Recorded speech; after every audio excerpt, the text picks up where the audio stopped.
we are also can become like that. We can also achieve that stage. Okay. So దానికోసమే అంటే నేను popular అవ్వాలి ఇవన్నీ కోరికలు కాదు.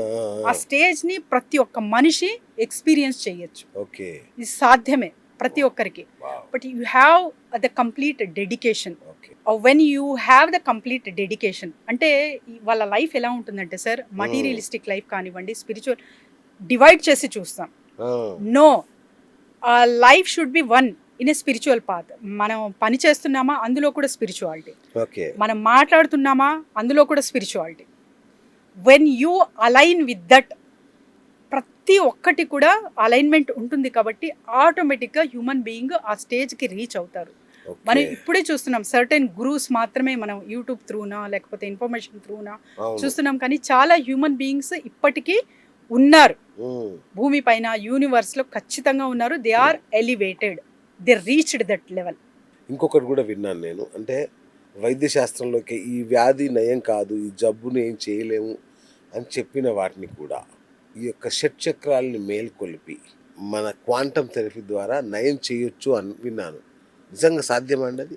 సార్ ఇది నేను 100% ఎస్ అని చెప్పాను సార్. అవునా? ఎందుకంటే వాళ్ళు ఇప్పుడు అన్ని మెడిసిన్స్ తీసుకొని అన్ని ట్రీట్మెంట్స్ చేస్తూ కూడా ఆ వ్యాధి నయం అవ్వట్లేదు అంటే మీరు కరెక్ట్ డాక్టర్ దగ్గరికే వెళ్ళారా? ఓకే, అచ్చా, okay. Just think about that. So you have to change the doctor two కదా. స్పెషలిస్ట్ చాలా మంది ఉంటారు. నాకేదో ఈ డాక్టర్ దగ్గర నచ్చింది, సో క్యూర్ అవుతుందని ఇంకా సంవత్సరాల తరబడి సేమ్ మెడిసిన్, సేమ్ ప్రిస్క్రిప్షన్ వాడడం ఎంతవరకు correct? Change your doctor, change your అంటే ప్యాటర్న్స్ ఎప్పుడైతే చేంజ్ అవుతాయో, క్లియర్ కట్ థాట్స్ ఎప్పుడైతే పెడతారో మీరు, ఇది ఈజీగా అర్థమైపోతుంది. Yes, quantum will assure that you can reduce your density of your disease. That I can assure. And ఎవరైతే డోసెస్ తీసుకుంటున్నారో ఆ డోసెస్ని రెడ్యూస్ చేసే కెపాసిటీ క్వాంటమ్కి ఉంటుంది. సో జో డిస్పెన్జా తన ఒక్కసారి లైఫ్ స్టోరీ చూడండి యూట్యూబ్లో, మీకే అర్థమవుతుంది.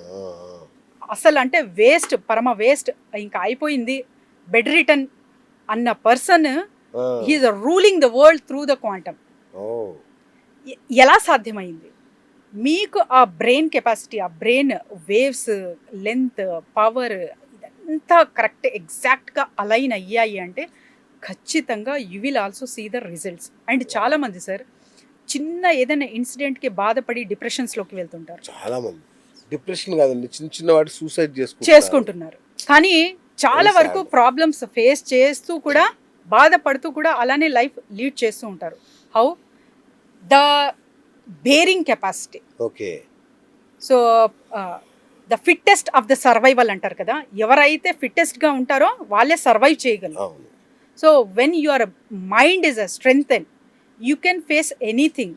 క్వాంటమ్తో కనెక్ట్ అయినప్పుడు ఏమవుతుందంటే ప్రాబ్లమ్స్ రావు, అసలు మీకు ఇష్యూస్ జరగవు అని కాదు, దాని తాలూకా ఎమోషన్స్ మనకు కనెక్ట్ అవ్వవు. మెడిటేషన్స్ ఎప్పుడైతే మీరు క్లియర్ చేసుకుంటారో, సో ఆ ఎమోషన్కి రిలేటెడ్ ఉన్న ఎనర్జీ ఆటోమేటిక్గా క్లియర్ అయిపోతూ ఉంటుంది. సో గతంలో జరిగినవి, మార్నింగ్ నుంచి ఈవినింగ్ జరిగినవి, ఇవన్నీ ఒక క్లీనింగ్ పద్ధతి అనేది ఉంటుంది సార్ మెడిటేషన్లో. అది చేస్తున్నారు అంటే ఆటోమేటిక్గా యూ విల్ ఫీల్ రీఫ్రెష్. మరి అంటే ఇప్పుడే మనం నిద్ర లేచి గాఢమైన నిద్రపోయి లేచామా అలా ఉంటుంది అనమాట. అలాంటి టెక్నిక్స్ మీరు పాటిస్తే ఖచ్చితంగా you will see the results. Basic question ma'am, sir ఇప్పుడు ఎవరైనా ప్రాబ్లమ్స్తో మీ దగ్గరకు వచ్చారు, సో వాళ్ళ షట్ చక్రాలని ఎలా స్కాన్ చేస్తారు? ఏ చక్రంలో ప్రాబ్లం ఉంది, ఏ చక్రం ఆగిపోయింది, దేనిలో ప్రాణవాయువు లేదు, ప్రాణశక్తి లేదు, ఎలా కనిపెడతారు మీరు? Correct, according to their issues first of all. So ఏ ఇష్యూతో బాధపడుతున్నారు, తర్వాత వెన్ వీఆర్ హీలింగ్ వైబ్రేషన్ మనకు తెలిసిపోతుంది. కొన్ని డిసీజెస్ సార్, కొన్ని ఏదైతే వ్యాధితో బాధపడుతూ ఉంటారో వాళ్లకు ఒక సిస్టమాటిక్ వేలో హీలింగ్ చేయడం జరుగుతుంది అనమాట. అందులో మనకు పర్టికులర్ నంబర్ ఏదైతే ఉంటుందో అక్కడ ఎనర్జీ చాలా, అంటే మన చేసే హ్యాండ్స్ కూడా ఇట్లా వైబ్రేషన్ వచ్చేస్తుంది. ఆ number through we can diagnose this part is healed. Even that person don't know, I two don't know. When I'm telling them, diagnose అయ్యాక చాలా మంది చెప్పారు ఇద్దరు ముగ్గురు చెప్పారు నాకు. ఆ, ఒక అమ్మాయి అయితే ఫస్ట్ నమ్మకుండా, అంటే వాళ్ళ నాన్న చెప్తున్నారు ఏదో తీసుకొనికి వచ్చింది హీలింగ్ సంథింగ్, సరే చూద్దాము అన్నట్టు. అదేలేనా. నేను హీలింగ్ చేసిన తర్వాత అక్కడ ఎగ్జాక్ట్గా వైబ్రేషన్ ఫీల్ చేసి, ఇక్కడ హీలింగ్ ఈ పార్ట్లో ఈ లెవెల్లో నీకు హీలింగ్ జరిగింది మా, ఇవన్నీ నువ్వు ఫేస్ చేస్తున్నావా ఇక్కడ అంటే మీకు ఎలా తెలుసు ఆ, అని అప్పుడు కామ్గా కూర్చొని మళ్ళీ సెకండ్ థర్డ్ సెషన్ కూడా హ్యాపీగా వచ్చి తీసుకుంది. So we can analyse, okay. We can know that wear the energy is stuck. మరి విదేశాల్లో ఉన్న వాళ్ళని కూడా మనం ఇక్కడ నుంచి వాళ్ళ చక్రాస్ని హీల్ చేయొచ్చా? దూరంగా ఉండేవాళ్ళు అంటే మన దగ్గరకు రాలేరు, ఎక్కడో దూరంగా ఉంటారు, వాళ్ళ చక్రాస్ని మనం హీల్ చేయొచ్చా? కరెక్ట్ సార్, అందుకే నేను క్రిస్టల్ హీలింగ్ అంటున్నాను. Oh, you can send the energy field, అంటే క్వాంటమ్ త్రూ కూడా మీరు ఇక్కడుండే మీ అబ్బాయిని అమ్మాయిని ఎవరైనా సరే చేయొచ్చు healings. Oh, when you are doing for the particular chakras, okay. Connect with the crystals.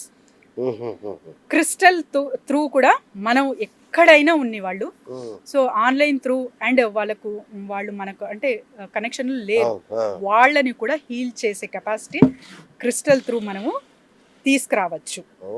Yeah, వాళ్ళ లైఫ్లో చేంజ్ అనేది తీసుకురావచ్చు. ఓకే. ఇప్పుడు చాలా మందికి మనం అనుకున్నట్టుగా డాక్టర్ దగ్గరికి ఎన్నిసార్లు పోయినా ఎన్ని హాస్పిటల్కి పోయినా తగ్గవు కొన్ని జబ్బులు. ఎస్, అంటే అతని శారీరక లోపం అనుకోవాలా, లేదంటే నెగటివ్ ఆరానా, లేదంటే నెగటివ్ ఎనర్జీనా?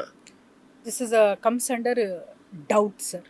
ఓకే. ఇప్పుడు నేను డౌట్తో ఏదైనా తీసుకోండి, ప్లెసిబో ఎఫెక్ట్ అనేది చూసుంటాను. అవును, అవును.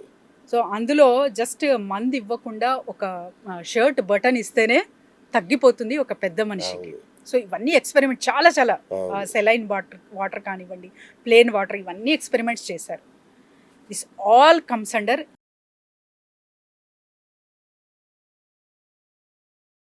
Your trust.